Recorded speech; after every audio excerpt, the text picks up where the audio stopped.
Hi DIYers, Sterling with Alarm Grid here.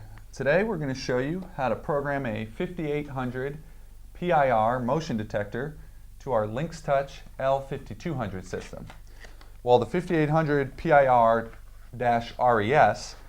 is the more popular motion used with this panel, the 5800 PIR does offer some functionality that the PIR-RES does not. One thing you'll notice is on the Fresnel lens, both the top and the bottom lenses are active. On the PIR-RES, this look down zone is not active. All right, so beyond that, we have some other features detailed here. There's a lower and high sensitivity option. The 5800 PIR-RES, there is no sensitivity selection. And even beyond that, this device can detect low temperature. So it's great for areas where you may have burst pipes from frozen pipes, or anywhere in the home that you want to know if you have like a furnace failure or heating issue where if it got below 45 degrees for more than 10 minutes, this device could activate. So it just again gives you a little bit more functionality compared to the RES. It even has a tamper switch right here, which the case holds down with this little plastic post. So if this device was tampered with, then you would know it. That tamper feature is not on the 5800 PIR-RES. So a more advanced motion, again the PIR-RES is probably applicable for most applications, but certain places this would be a good option. We've pulled our battery connector. We had this little tab keeping the contact from touching the battery connector. This uses a CR123A battery, as most of our motions do. And you can see every time I wave my hand in front of it, we get the LED to light up. This walk test period mode, where the light lights up, only works for 10 minutes after you first power it on.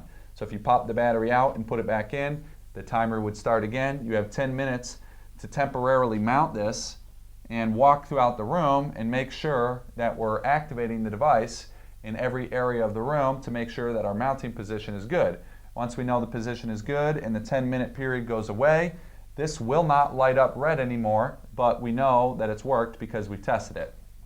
The light would, on a wired motion, normally lights up all the time because it's getting power from the panel. Because this has a battery that we don't want to drain and have to replace very often, that's why the light only lights up the first 10 minutes. So now that we know how the 5800 PIR works, we're going to show you how to program it to your Lynx Touch panel. As with any sensor that we're going to learn in, we go to Security, More, and Tools, and we type in our installer code. 4112 is the default code, and if we hit Program, we're into System Programming. From this screen, we can program our zone for our 5800 PIR motion. If we select the down arrow until we get to our next available new zone, which happens to be zone 23, we can hit Edit, and the first thing we want to do to learn in the device is to enroll the serial number. We can activate the device 3 times. Even me just talking is enough motion for it to activate. You do have to have the walk test mode active for that to work.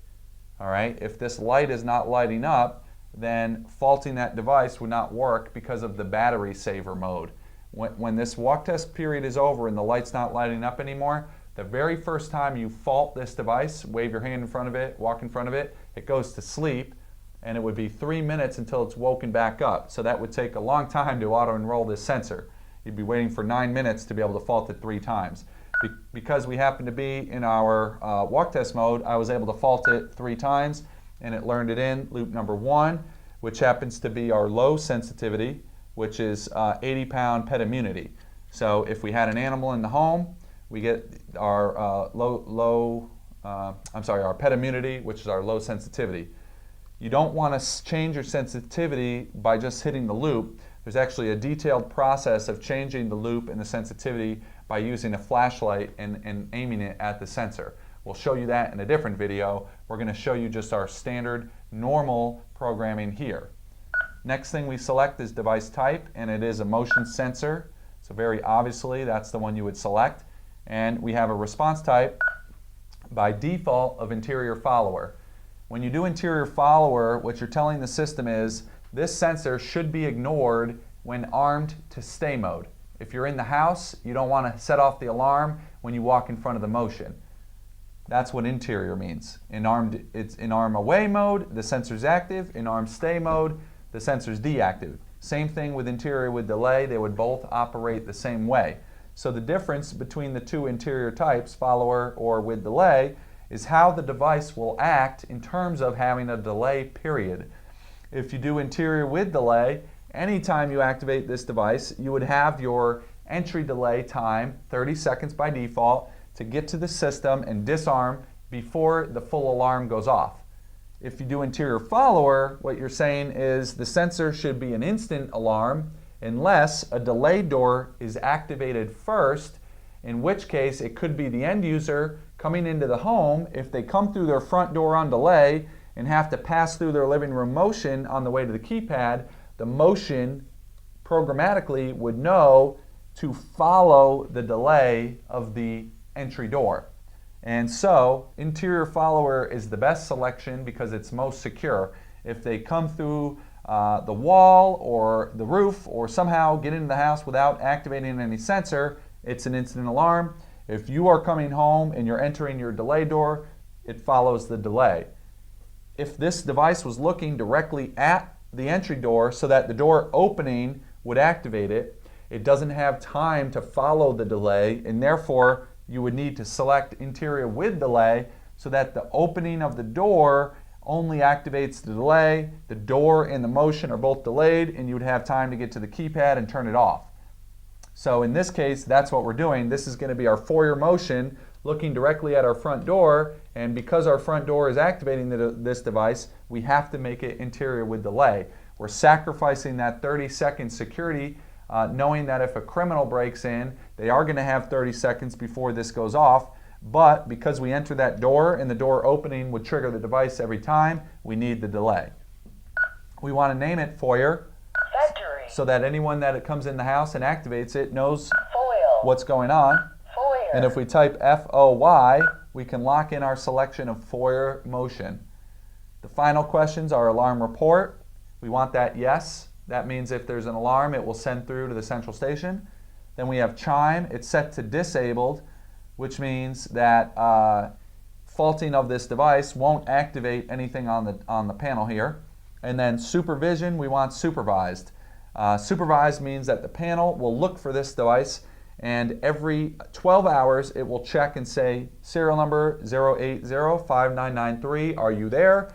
The motion checks in and says yes, I'm here. The panel's happy. If the panel looks for that serial number and doesn't get a check back from the motion, it indicates a supervision error. That means that this is too far from the panel, or perhaps there's interference between the sensor and the panel, or maybe this has been just completely destroyed and it's not there. So supervised is a way so that the panel can alert you to an issue with your sensor zone 23. Now that we have this all locked in, we can save it, and if we close up the cover,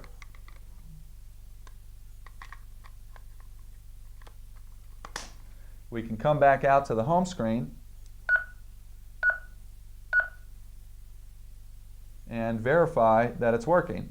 So right now, I'm standing still. Well, even as I talk, let me aim it away from my mouth. So right now, we're ready to arm. There's no light.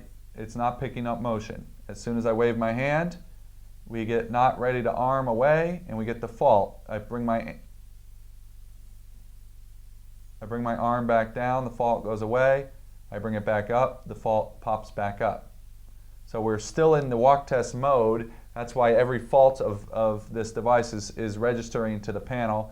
And again, after 10 minutes, we'd be able to fault it one more time, but then it would go to sleep and we'd have to wait a full 3 minutes before we could fault it again. So that shows you that our 5800 PIR has been properly programmed to our Lynx Touch L5200 system. We hope this video has been informative, and we urge you to subscribe to our channel. And if you have any questions about the 5800 PIR or the Lynx Touch L5200, please email us support@alarmgrid.com.